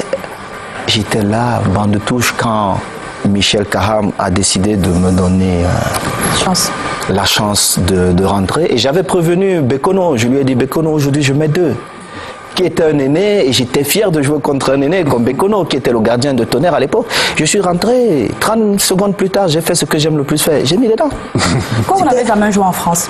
Pourquoi je n'ai jamais joué en France? Je pense qu'il faut plutôt demander aux profs français pourquoi... Ils ne vous ont pas sollicité? Ah bien sûr. Vous savez, avant Ibrahimovic, j'étais sur le point de signer pour le Paris Saint-Germain. Leonardo, avec qui j'avais travaillé quelques mois plus tôt à l'Inter, on a eu plusieurs meetings, mais il y avait un problème de salaire, mais ils ont donné quelques semaines plus tard plus ou moins le même salaire à Ibrahimovic. Mais ça ne m'a pas dérangé. Le problème, souvent, il est là. C'est que ce qu'on peut faire pour vous, ce qu'on doit faire pour vous, on ne le fait pas parce que, et on le fait pour quelqu'un d'autre. Parce que quoi? Parce que vous êtes africain, Je pense. Parce que vous êtes noir. Je pense parce que le talent n'a pas toujours été reconnu, premièrement par nous-mêmes, et après les autres, c'est juste une continuité parce que c'est trop facile pour eux. Mais quand je me retrouve avec les autres légendes, même nos frères du Cameroun qui partent, ils disent quand même, ah, on est fiers parce que lui, on donne sa place. Et vous n'avez pas remporté le ballon d'or européen durant toute votre carrière. Est-ce que vous avez pu digérer ça alors qu'en 2006, par exemple, on vous annonçait comme l'un des grands favoris? Il fallait d'abord que j'ai un problème face à ça pour le digérer. Mais je n'avais pas de problème, donc je n'avais rien à digérer. Ah bon? Ah oui, je n'avais aucun problème. Mais par contre, revenons au ballon d'or. Est-ce que vous savez ce qui est devenu de baisse, FIFA? Vous savez qui vote? Non. Non. Ok. Les entraîneurs. Sélectionneur, capitaine des équipes nationales, certains journalistes africains. Si nous, Africains, on voulait qu'un Africain gagne, on allait le faire. On ne vote jamais pour les Africains. Jamais. Quand je fais ma sortie la dernière fois... Ah oui, quand vous avez dit ni l'un ni l'autre, je préfère Sadio Mané. Quand je fais ma sortie, tous les Africains, ils courent. Ah, Samuel! C'est le sens de votre combat dans le soutien à Sadio Mané, par exemple? Il nous fait ceci. Oui. Mais vous êtes les premiers à tirer vos fers vers le bas. Mais ils sont peut-être objectifs, les Africains. Objectif. Peut-être. Est-ce que si Sadio Mané avait été élu meilleur joueur, ça devait choquer quelqu'un? Dites-moi. Il n'y avait pas meilleur que lui? Les performances sont là. Ou Mohamed Salah. Les performances sont là. Même Messi a voté pour Sadio Mané. Donc, lui qui est hors compétition, Messi, il vote quand même pour un jeune Africain. Mais nous, les Africains, on dit non. Un, parce que nous sommes jaloux. Deux, parce qu'on ne veut pas voir nos propres frères avancer. Et c'est ça. Nous devons revenir sur autre chose. Ça s'appelle l'amour. Petite phrase, petit mot comme ça. L'amour. Un petit mot, l'amour. Quand vous regardez votre Il faut carrière, aimer les Samuel autres. Eto'o, Les autres, ils aiment leur peuple. Ils aiment leurs frères. Même si je n'aime Les pas... aiment et ils les célèbrent. Il les célèbre. Même si je ne partage pas, mais je te célèbre parce que ce que tu fais ça grandit rayonne, ça grandit et nous permet de grandir. Quand vous regardez votre carrière, Samuel Eto'o, est-ce qu'il y a des choses que vous auriez pu faire que vous n'avez pas fait? Est-ce que vous avez des regrets? Carole, je n'en ai pas. Je n'en ai pas. Mais il y a quelque chose qu'on aurait pu faire, gagner la Coupe du Monde. Le Cameroun, bien sûr. Au Cameroun. Vous aurez pu porter le Cameroun jusqu'à la victoire. On a eu, et mes anciens coéquipiers ne vont pas me démentir, 2002. Je n'ai jamais joué dans une sélection aussi forte. On était juste incroyable. Mais on ne passe pas le premier. On avait 22, 23, voire 30 joueurs. On enlevait Eto'o Mboma, on mettait Job Ndjefi, on ne ressentait pas ça. On enlevait un Kala Rigobert Son, on mettait un Metomor, un Djika ou quelqu'un d'autre, on ne ressentait pas ça. Mais vous savez pourquoi? Parce que ceux qui profitent vraiment du football n'étaient pas encore rentrés dans nous. On avait le talent. Attendez, on avait le talent. On avait l'amour de partager un moment ensemble. Il n'y avait pas une question, ah, mais tu as vu Samuel, il pense que non, il ne faut pas le laisser. Et les Africains sont plus portés vers ces petites choses. Dès que ces choses sont rentrées dans notre groupe, elles ont commencé à détruire notre groupe. On avait quelque chose qu'on a présenté à nos frères camerounais comme quelque chose d'incroyable, quelque chose de mauvais. Mais ce qu'ils ont omis de dire aux gens, c'est que cette chose-là nous réunissait. On passait un temps fou autour de cette chose-là et ça nous permettait de mieux nous connaître, de souder nos liens, de ceci. C'était quoi? Le jeu des cartes. Ah, ah oui, simple. On se réunissait. Oui, on a dit non. Non, c'est pas un jeu de hasard. Non, c'est des cartes. on disait, ils se réunissent, ils jouent aux cartes, ils mettent des sommes incroyables, ils ne sont pas concentrés. Quand on gagnait, on ne disait pas, ils ont quand même joué aux cartes. Mais moi, je vais vous dire, il faut qu'on laisse ces enfants jouer, être ensemble. Parce que... Jouer au kart jusqu'à 2h, 3h du matin alors qu'on doit jouer le lendemain. Mais c'est Lucas, Moi, je vais vous dire. Ça renforce la cohésion du groupe. Ça renforce la cohésion du groupe. Déjà, quand vous arrivez... Non. Quand vous arrivez à l'équipe nationale, ce n'est pas comme en club où on passe beaucoup plus de temps ensemble. L'équipe nationale, quand vous les voyez, pendant une compétition, ils passent quoi? Un mois ensemble. Un mois ensemble. L'entraîneur doit vous mettre sa tactique dans la tête, il doit vous mettre beaucoup de choses. Mais parfois, vous avez 15 joueurs qui se connaissent, qui jouent depuis quelques années ensemble, et vous avez 8 autres qui viennent d'arriver. Juste en parlant, on règle certaines choses. Et notre force, c'était quoi? C'est que quand j'entrais au stade comme ça, je disais à mon grand frère Rigobert, bon, Mbombo, mais l'on a bu bas. Le Nigérien ne va pas comprendre ce qu'on va dire. Lui, derrière, il va se retourner, il va dire à Lumbuka, ah, le sorcier là, il dit qu'il a 2, donc on doit tout faire pour que ça reste ici. Très bien. Mais c'était des choses, des petites choses qui nous portaient vers la victoire. Vous ne comprenez pas peut-être ça. Les gens n'ont pas suffisamment d'épaules pour vous dire ce sont des faux prétextes. N'acceptez pas ça parce que vous êtes le lien entre ces gens, le public et nos joueurs. Mais vous, les joueurs, qui l'avaient compris. Si c'est un problème pour les joueurs, parce qu'il y a des règles. Il y a des règles au sein de l'équipe nationale. Si j'arrive en retard, je paye une amende. Si je n'ai pas le même pôle que les autres, et ce sont des sommes importantes. Oui, mais Samuel, sachant justement, des sommes importantes. Alors, si quelqu'un a perdu, je ne sais pas moi, 10 millions, 15 millions la veille dans un jeu de cartes, comment peut-il être concentré le lendemain pour jouer le match? Mais moi, je vais vous dire, parce qu'en gagnant ce match, il retrouve ses 15 millions. Albertine, Justement, Albertine. Toute la différence est là. Moi, je vais vous dire, moi, à l'époque, je ne savais pas jouer, mais j'étais là. Après, j'ai appris, donc j'ai commencé à jouer moi-même. J'étais parmi les premiers. Vous avez perdu combien? Non, personne, ça c'est pas le plus important. Mais j'ai beaucoup gagné parce que le temps que je passais avec mes aînés, avec mes jeunes frères, j'apprenais des choses que je n'aurais jamais pu apprendre. Et ça nous rapprochait. Ça devenait la famille. Donc quelqu'un pouvait avoir un problème dans sa famille, il avait une solution parce qu'il pouvait se confier à son frère. Quand on a commencé à se méfier des uns et des autres, même dans le stade, c'est aussi Marc qu'on va dire que toi es très fort. Donc je vais passer le ballon à l'autre. C'était des petites choses, vous ne vous rendez pas compte, mais qui nous détruisent. Le Barça de mon époque, qu'est-ce qui nous rendait différents, d'après vous?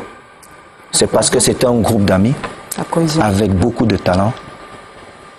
On sortait en boîte. Moi, je ne bois pas, mais j'étais obligé d'aller m'asseoir en boîte. Le moment qu'on passe en boîte là, on va se dire, ah, mais la petite là, elle est belle. Vous ne vous rendez pas compte, mais on échange. On se retrouve en train de parler d'autre chose. On est loin du football. Et c'est important. On sait que quand on rentre dans le stade, sans le vouloir, vous êtes comme ça. Et c'est ça. Il ne faut pas vouloir inventer des choses et dire non.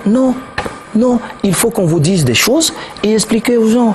Ce sont des professionnels, ils sont payés pour ça. Vous savez, ils sont payés beaucoup d'argent pour être professionnels. Donc ils savent ce qui est bon et ce qui est mauvais. Mais vous pensez bien que les premiers intéressés pour avoir une meilleure carrière, ce sont les joueurs quand même. Exactement. Alors, est-ce que vous pensez qu'un joueur professionnel va vouloir perdre un match? Il est payé pour s'entraîner et pour gagner les matchs. Et son intérêt, c'est de gagner le plus de matchs possible parce qu'il a plus d'argent.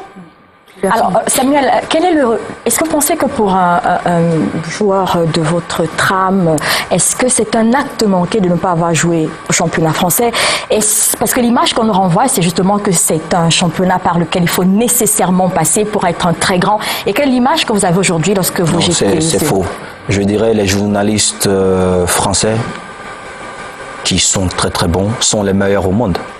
Mais le championnat français, avec tout le respect, n'est pas considéré le meilleur championnat au monde. Vous ne pouvez que voir. La France produit et les joueurs vont vers les meilleurs clubs au monde, qui sont Barcelone, qui sont Real Madrid, Manchester United, Chelsea. C'est ça la réalité. Mais par contre, au niveau du journalisme, les journalistes français, je dis chapeau. Donc, ils savent vendre leur championnat. Ils savent vendre leur championnat, ils savent vendre leurs joueurs. Et vous avez l'impression que les joueurs qui sont passés dans le championnat français sont meilleurs que les autres. Moi, je joue à l'équipe nationale du Cameroun. Je jouais au Barça, considéré comme le meilleur joueur en Afrique. Mais on va vous parler de mon aîné Patrick Mboma qui a beaucoup de mérite. On va vous parler des autres et je viendrai peut-être à la 10e place.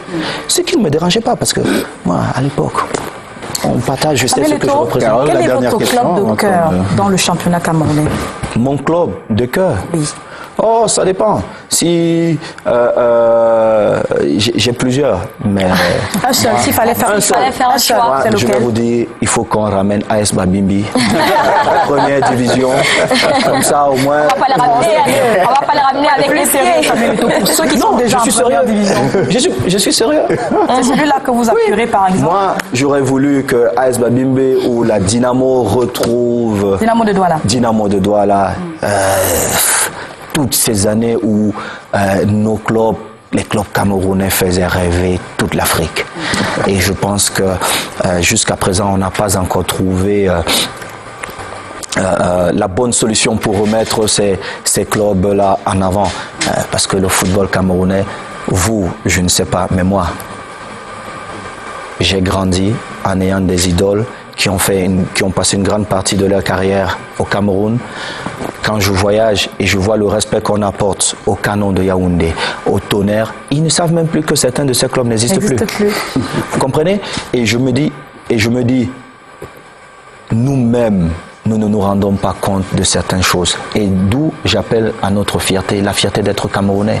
Il faut qu'on soit fiers et qu'on se dise, mais nous sommes les meilleurs, vous êtes des meilleurs. Moi, quand on parle de vous, moi,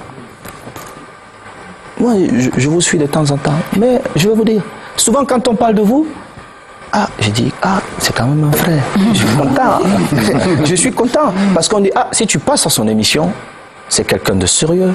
Il ne va pas faire du raquettage, il ne va pas faire ceci, il ne va pas faire ceci. Et il veut faire avancer la société. Je suis fier. Parce que dans notre contexte aujourd'hui, c'est difficile. Dès que quelqu'un te pose des questions difficiles ou il vient, il parle en bien de toi, on dit mais il a faroté. Parce que vous étiez amis. Nous allons dire merci à Lucrèce Medou Ndjemba qui nous a accompagnés jusqu'à 7h mais qui est obligé de nous quitter pour aller dans un studio juste à côté pour d'autres travaux qui l'attendent. Et nous poursuivons donc notre émission Samuel Eto'o sans veto. Nous allons avec Dipita entamer ce qu'on a appelé le hors-jeu. Avec le hors-jeu, c'est la partie où nous nous intéressons à toutes les polémiques qui ont jalonné la carrière de Samuel. Bonsoir Dipita. Alors, il y en a eu beaucoup des polémiques quand même. Bonsoir encore Valérie, surtout des non-dits. Samuel, dites-moi, Renaître, c'est le titre du livre de Nathalie Nkwa. Vous recommanderez ce livre à votre fille? Si mes enfants décident de lire un livre, je ne m'y opposerai pas, sauf si ce sont des livres pour adultes. Je pense que mon devoir de père, c'est d'accompagner mes enfants, mais de laisser aussi un certain choix à mes enfants. Vous êtes content de voir cette renaissance? Nathalie, qui dit être partie d'une vie légère pour une prise de conscience et se donne un nouveau départ, vous dites, vous l'aiderez, vous l'accompagnerez, vous pourrez la conseiller sur ce nouveau chemin? Mais vous savez, il y a eu plusieurs antécédents. J'ai pu parler de cette histoire. Je ne parle jamais de cette histoire et je ne le ferai pas aujourd'hui. C'est une histoire sombre de mon passé. Beaucoup de gens ont été blessés avec cette histoire. En premier, ma famille, mon épouse, ma fille aînée qui était en âge de comprendre certaines choses.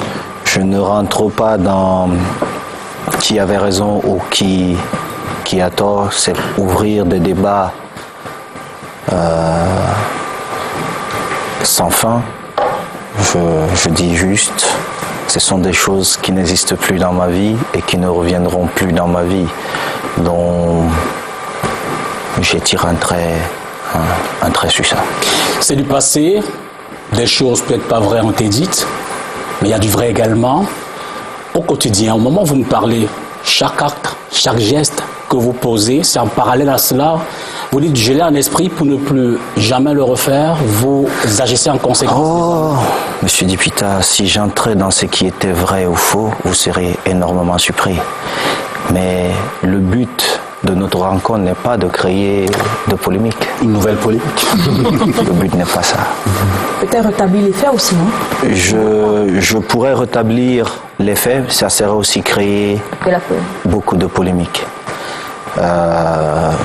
J'avais opté pour protéger celle que j'avais réellement blessée, qui était mon épouse. Et c'est ce que je continue à faire, parce que c'est la personne la plus importante. Le reste, ceux qui doivent connaître la vérité la connaissent. Après, elle peut être représentée, elle a été présentée sur plusieurs formes. Je respecte, mais je connais la vérité. La justice a lu le droit. Mon épouse j'ai essayé de la protéger autant que je pouvais, ce que j'avais pas réussi à faire avant. Ça, c'est le plus important. Donc, je n'ouvre plus des blessures qui ont trouvé des cicatrices, et puis voilà. D'une polémique à l'autre, c'est d'ailleurs la phase de l'exercice. On connaît un peu votre désamour, tout au moins 10 au cap de la gestion de Yahya Mohamed. On connaît ce désamour de Tombi Aroko. Je me souviens de l'émission sur Canal 2. Il disait, des génies comme Samuel, on en trouve dans les cimetières. Et puis on a vu ce tapis rouge déroulé à Dieudonné Api. Quelle coïncidence, le papa de votre manager, Wilfried. Oui, mais seulement... je vous coupe déjà. Ben, je vous laisse parler, je reviendrai avec la question. Je vous coupe déjà. Entre le président Yahya et moi, il y a eu beaucoup de bagarres. Ça, c'est vrai. Mais je n'avais pas aussi certaines informations que j'ai eues par le passé. Vous serez surpris. Vous serez vraiment surpris, parce que j'ai le privilège aujourd'hui de pouvoir avoir des nouvelles du président, d'essayer par des proches à lui de prendre de ces nouvelles. Et je prie le président avec les grâces qu'il accorde souvent à certains de nos frères qui ont commis des actes répréhensifs ou pas, de penser au président. Quand j'avais 20 ans, 21 ans ou 22 ans, je voulais changer le monde d'une certaine façon. À 30 ans, j'ai compris comment fonctionnait le monde. Et c'est parfois le diable qui est à côté, qui est habillé avec une belle veste, d'un ange, qui vous fait croire que celui qui est en face de vous, c'est le diable.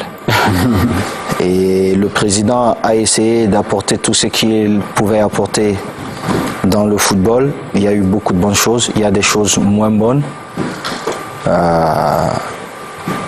Il est là où il est aujourd'hui, et je peux vous dire que si je devais refaire les choses, j'aurais changé beaucoup de choses avec le président Yahya.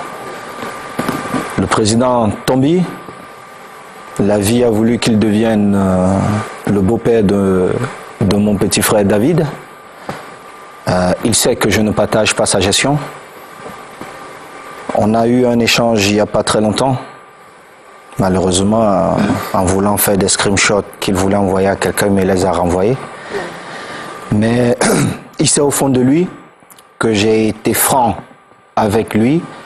Ce que les acteurs de football veulent à un moment donné, c'est qu'il y ait une gestion transparente, claire. Il y a quelqu'un de brillant d'ailleurs qui résume ça, c'est mon frère et ami Abdourahmane, même si ces derniers mois on n'est pas en phase, mais c'est quelqu'un de très brillant. C'est quelqu'un qui veut une gestion toute parfaite.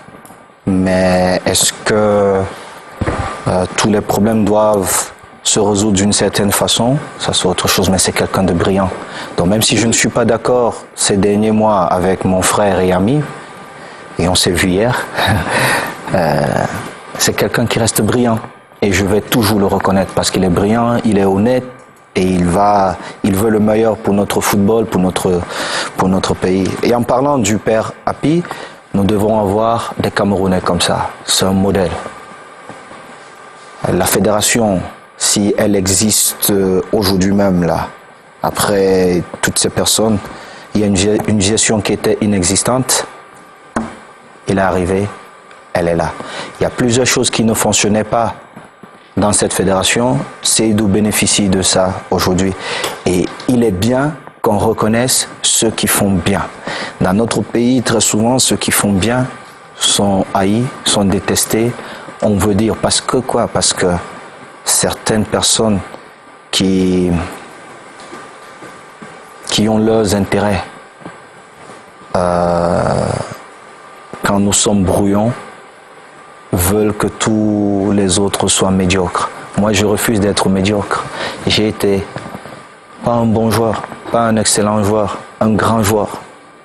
Ça veut dire j'ai été au-dessus de la mêlée, au-dessus des bons joueurs, au-dessus de ceux qui sont excellents. J'ai été un grand joueur.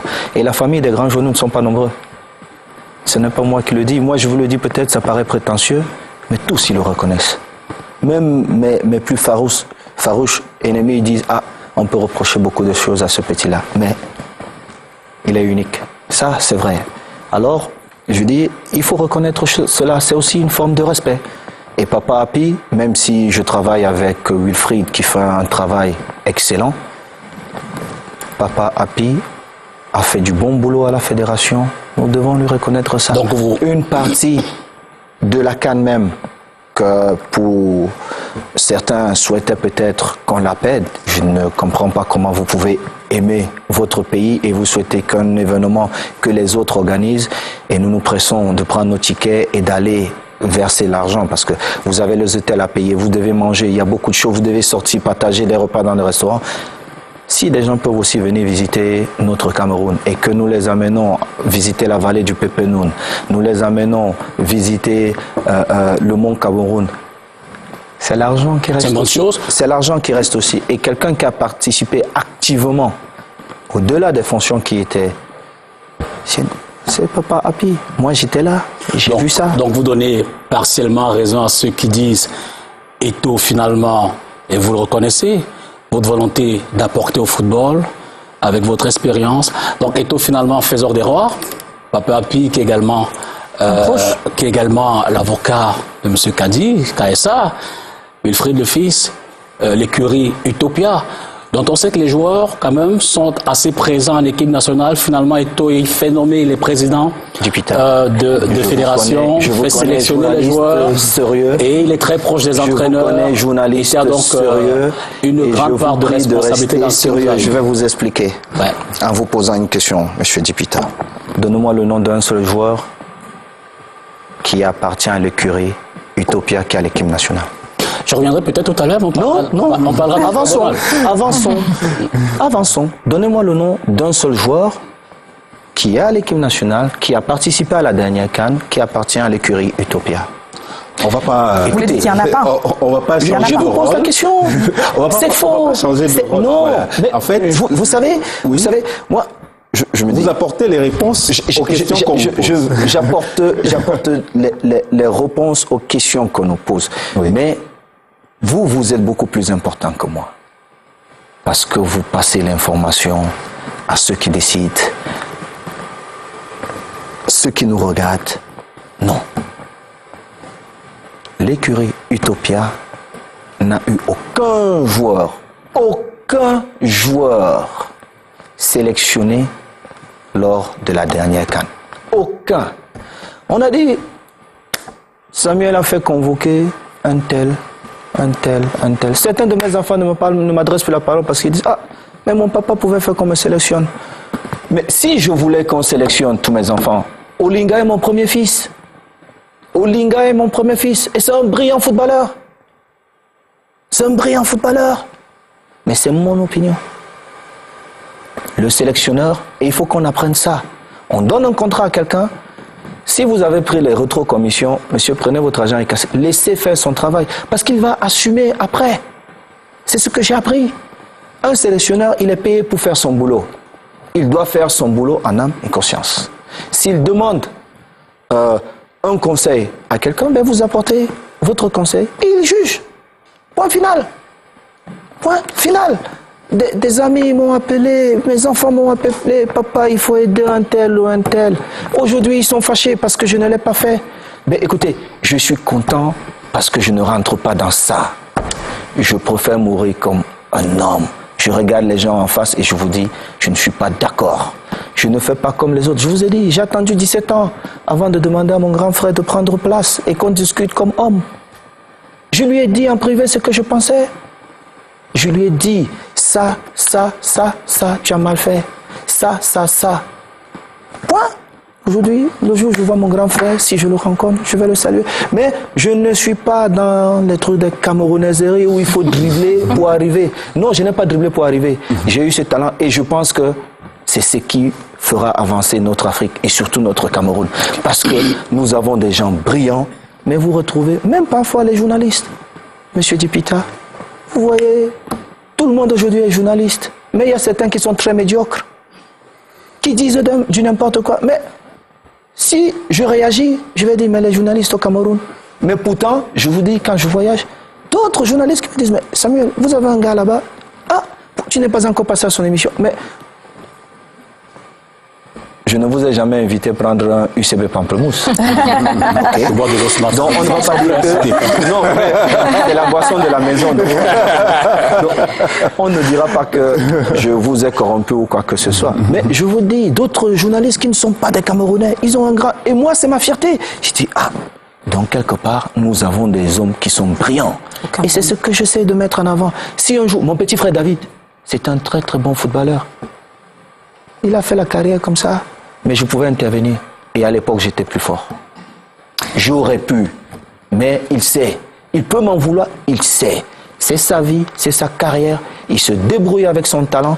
Je suis le grand frère. Quand il y a un problème, hors de ce qui est football là, qui nous réunit tous, à la maison, tous. Ok, je suis le grand frère.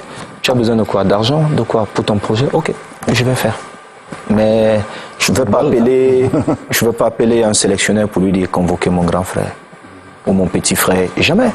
Je pense également que c'est une actualité à mettre dans le cadre du hors-jeu, celle qui concerne votre fils, Étienne Eto'o. Comment est-ce que vous avez vécu sa non-participation à la Coupe d'Afrique des Nations? Il a été mis à l'écart grâce ou à cause d'un décret du président de la République. Comment vous avez vécu tout cela? Vous disiez tout à l'heure qu'il était en train de faire les frais peut-être d'un désaccord que vous avez eu avec certaines personnes dans le staff de Lyon. Est-ce que vous pensez que sa mise à l'écart, comment est-ce que vous l'avez vécu? Vous savez, comme père, j'étais déçu.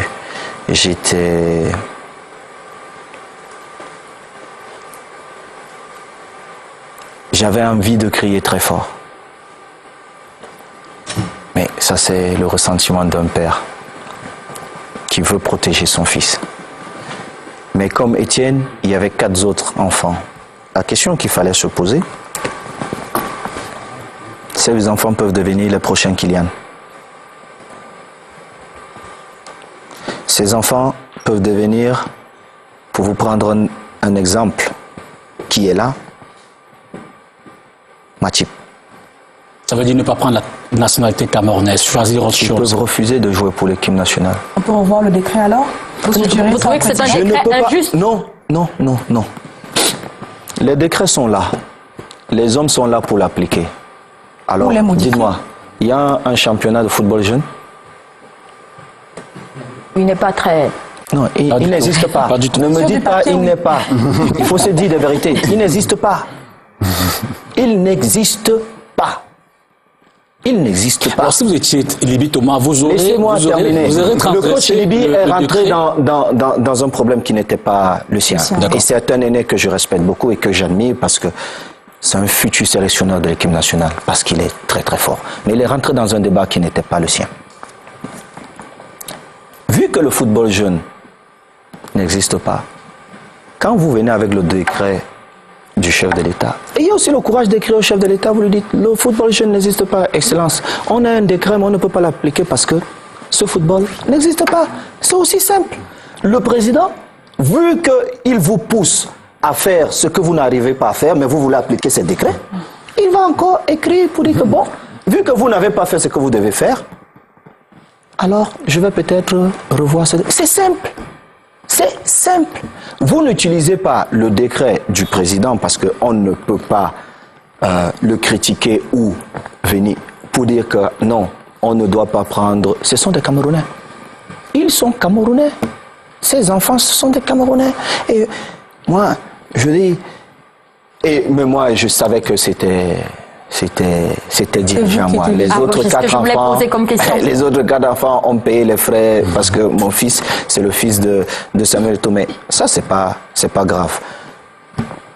Ceci étant, je veux revenir sur le coach Libye.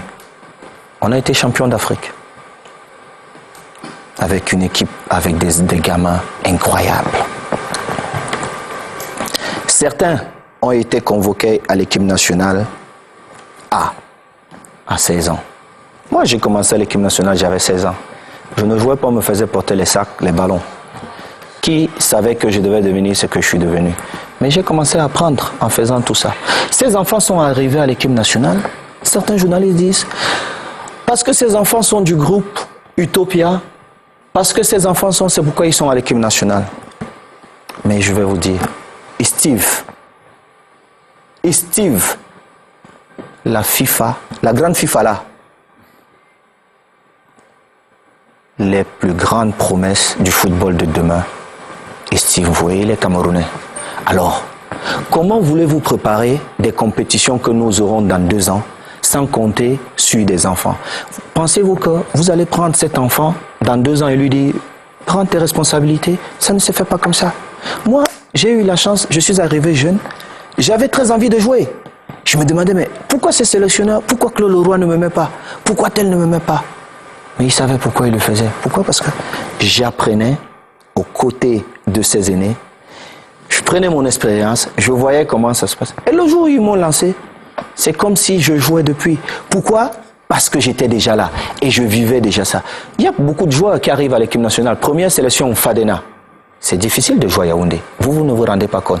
Moi, c'était comme un jeu d'enfant parce que je dominais. Et comme ce sont les gars de Bogada et Ntomi qui sont mes amis. Donc, quand ils donnaient le ballon à Eto'o, donner le ballon à Papa Eto'o, il sait ce qu'il veut. Moi, c'est un jeu. Mais vous avez des très très bons joueurs qui arrivent en Fadena et ils ne peuvent pas s'exprimer. Et les gens se posent la question. Mais lui, quand il est chez les Blancs, il joue trop bien, il fait comme ça. Non. Non. Apprenons à anticiper sur certaines choses, à préparer les gens.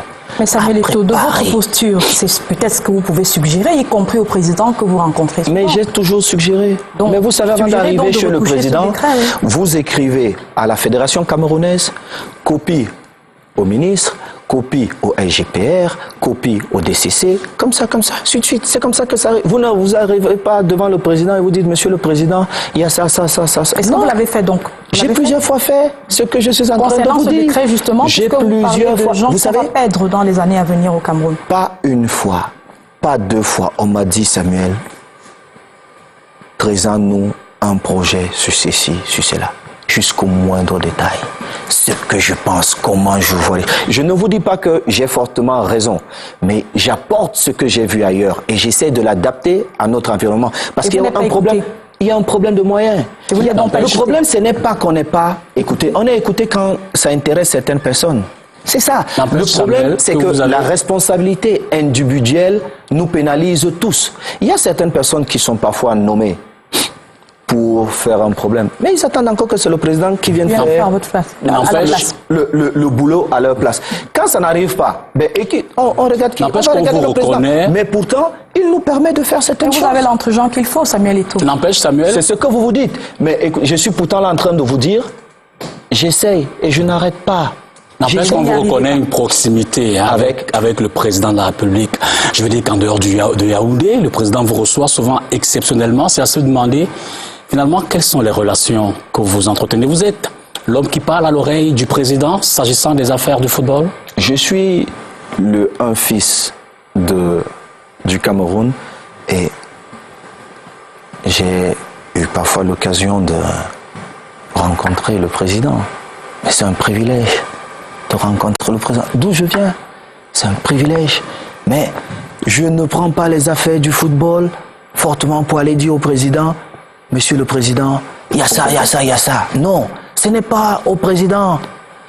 Il y a un ministre qui est là, il y a un président de la fédération. Et n'oubliez pas, la fédération camerounaise de football, elle est indépendante.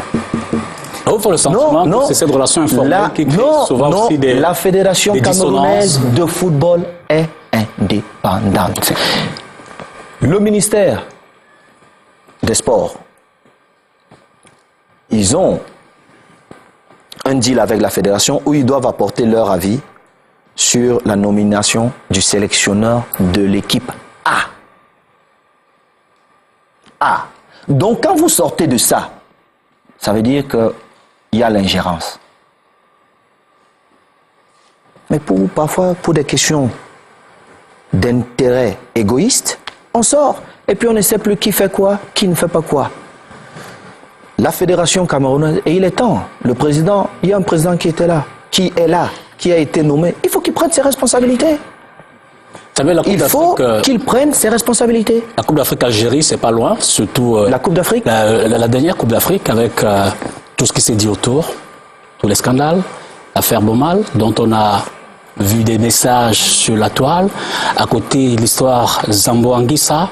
Je dis que finalement, même des joueurs ont le sentiment, il s'est excusé peut-être après, mais je veux dire, on peut se dire, Bomal qui s'est racheté, hein, ou qu'il a voulu se racheter, sachant qu'il a blessé, mais dans le fond, n'a-t-il pas dit vrai ou une part de vérité dans ce qui se fait autour de l'équipe, s'agissant de l'implication de Samuel Eto'o? Vous savez, si j'étais un garçon méchant, j'aurais porté plainte à Bomal. À ce point-là? Ah oui. Je l'aurais même tué de mes propres mains pour vous dire. À ce point-là. À ce point-là. Et il faut qu'il écoute ça. Si j'étais un garçon méchant, mais vous savez, je suis pas quelqu'un de méchant. Quand moi j'ai un truc à dire, je le dis. Vous n'avancez pas des choses qu'on met dans votre bouche. Des gens qui ont d'autres intérêts. Qu'est-ce que j'ai à gagner moi? Bomal. Avant, il était à l'équipe nationale. Comment il a fait pour arriver à l'équipe nationale? Comment il a fait pour arriver à l'équipe nationale? Il a payé quelqu'un? Mais s'il a payé quelqu'un, qu'il dit j'ai payé telle personne pour arriver, c'est simple. Il ne me connaît pas, il ne m'a jamais vu de sa vie. Il ne m'a jamais vu. Il a prétendu que je suis allé à des réunions pour mettre ceci ou cela. Mais écoutez, si je faisais la liste, le premier joueur que j'aurais convoqué, et je vous dis encore, avec des sentiments, ça serait Olinga. Ça serait Olinga. On revient toujours. Oui, parce que j'ai une affection particulière. Ce serait ma dernière. Non, écoutez-moi, j'ai une affection particulière sur ce joueur, sur ce jeune garçon. Mais, je vous dis, et mes enfants pourront se fâcher comme ils veulent. Mais moi, Samuel, je m'arrête aux portes. Je respecte le travail des autres. Je ne suis pas sélectionneur. Monsieur Clarence Seedorf a pris cette décision et il les assume. Quand il a pris la décision de ne pas aligner Zambo Anguissa, ben moi, comme supporter, j'étais dans tous mes états. Parce que pour moi, jusqu'à ce jour, Zambo était le meilleur joueur. Alors, mais non, laissez-moi terminer. Parce que vous avez tous fait des commentaires en disant Samuel, mais ceux mêmes qui vous poussent à faire ces commentaires, ils sont assis dans des bureaux. Ils sont assis dans des bureaux. Eux, ça ne les intéresse pas, les résultats du Cameroun. Moi, je souffre quand le Cameroun perd. Je souffre parce que je sais combien vous allez dire du mal sur ces gamins qui laissent tout pour nous défendre. Je sais, mais eux qui sont manipulés, qui n'ont pas l'expérience que j'ai eue. Et vous savez que quand j'étais à l'équipe nationale, j'étais redoutable. Non, vous avez le temps. Je peux me rester 3 heures ici. Non, mais l'émission n'a pas 3 heures. Je vous dis, vous avez compris sur la question. Je n'ai jamais intervenu sur ça. Je n'ai même jamais pensé à ça. Je n'ai jamais. Alors, pour la dernière. Quand j'ai appris le 11 qui sortait, j'ai fait le commentaire à Wilfried. Il doit être quelque part pas loin. J'ai dit, mais ce Clarence Seedorf, il joue avec mon cœur. Alors, pour la dernière, Samuel. Mais c'est le supporter Samuel, qui parle. Pour la dernière. Je veux dire, on vous écoute depuis bientôt 90 minutes et bien avant, je veux dire, vous donnez l'impression de renvoyer l'image de celui qui a tout fait pour que ça marche, malgré les couacs qu'on constate. Si vous avez 2 péchés que vous serez reprochés dans vos actions à la fédération, vous direz vous êtes fautif de quoi? Je dirais dans que vos actions dans le football camerounais, je n'ai pas présenté, même si je pense que j'avais raison, je n'ai pas présenté les choses comme il le fallait. n'avez pas tout dit pour que les autorités je prennent... n'ai pas présenté les choses comme il le fallait. C'est-à-dire? Parfois, il ne suffit pas de vouloir aller en guerre avec les autres. Parfois, un dialogue est plus important qu'aller en guerre. Vous étiez en guerre contre qui? Avec qui? Avec tous ces gens qui ne voyaient pas notre Cameroun comme je le voyais. Avec tous ces gens qu'à une époque où j'avais l'impression qu'ils n'aimaient pas le Cameroun comme moi j'aimais le Cameroun. Mais seulement l'amour, on dit tous nous sommes amoureux de quelque chose, mais chacun aime à sa façon. Et ça, j'aurais dû le respecter à cette époque-là. Même si j'avais raison sur mes revendications. Mais je vous dis, et je vous ai pris un autre exemple, je vous dis dès le départ, et tous, personne, aucun d'entre vous, même ces dirigeants qui négocient, n'ont jamais relevé ça. La négociation ne se fait pas avec la prime de l'État, elle se fait avec les fonds que ces enfants génèrent. À partir de là, il y a un débat. Donc l'autre débat, c'est un faux débat. Alors vous apportez vos opinions, vous dites ceci, c'est un faux débat. Le débat, il est ailleurs. Je génère de l'argent, monsieur, asseyons-nous. Il y a des clubs qui doivent recevoir quelque chose. Il y a ceci, il faut l'entretien de ceci. Ok, quel est notre coup de part dedans? C'est là où il y a le débat. Samuel, nous allons terminer bientôt cette émission. J'ai cru comprendre qu'il y avait dans le public une ou deux questions que nous allions prendre. Il y a une jeune dame qui tient le micro. Vous venez, mademoiselle, venez à côté de moi. Vous vous présentez et vous posez rapidement votre question à Samuel. Bonsoir Samuel. Bonsoir.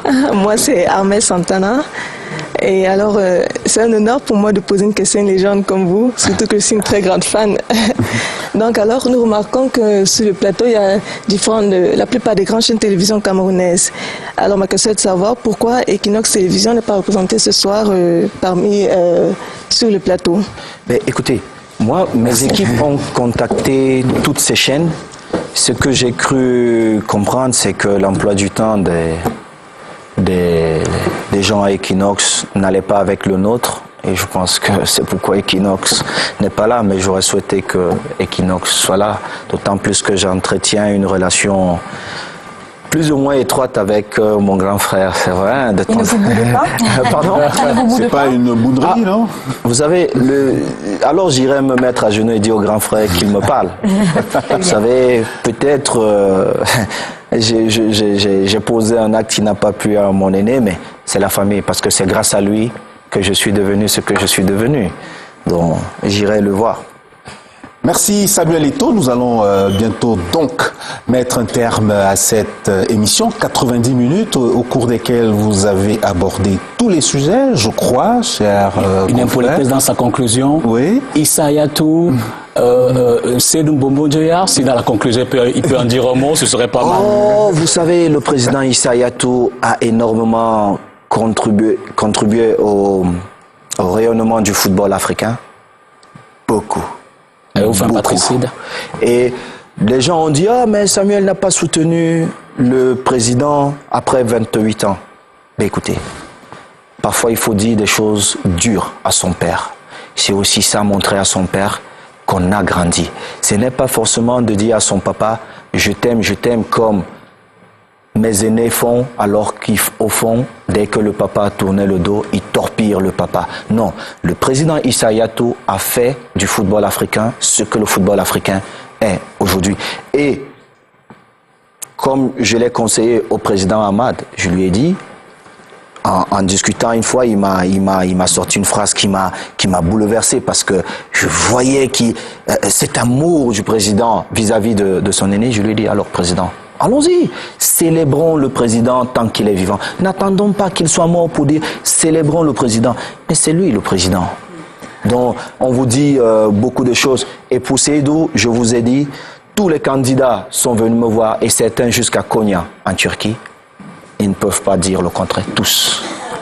Certains étaient juste intéressés par un petit salaire qu'ils pouvaient avoir parce que la gestion de la fédération n'était pas importante. D'autres n'avaient même pas un projet. Mais ils venaient et vous parlaient, je veux diriger la fédération. Ben, on parle de quoi? On parle de football, de développement du football jeune, d'où le décret du président, développement de ceci, développement du football féminin. Ils n'avaient rien. Ils vous parlaient que d'argent. Moi, je veux un salaire de ceci. Moi, je veux. Après, ils disent, ah, mais Samuel m'a dit, Samuel a fait. Mais ils ne vous disent pas que la seule chose qui les intéressait, c'était ceci. D'où je vous dis, c'est d'où J'ai apporté mon soutien, oui, j'ai apporté mon soutien à Seydou, mais je serai le premier à critiquer Seydou parce qu'il n'a pas d'excuse.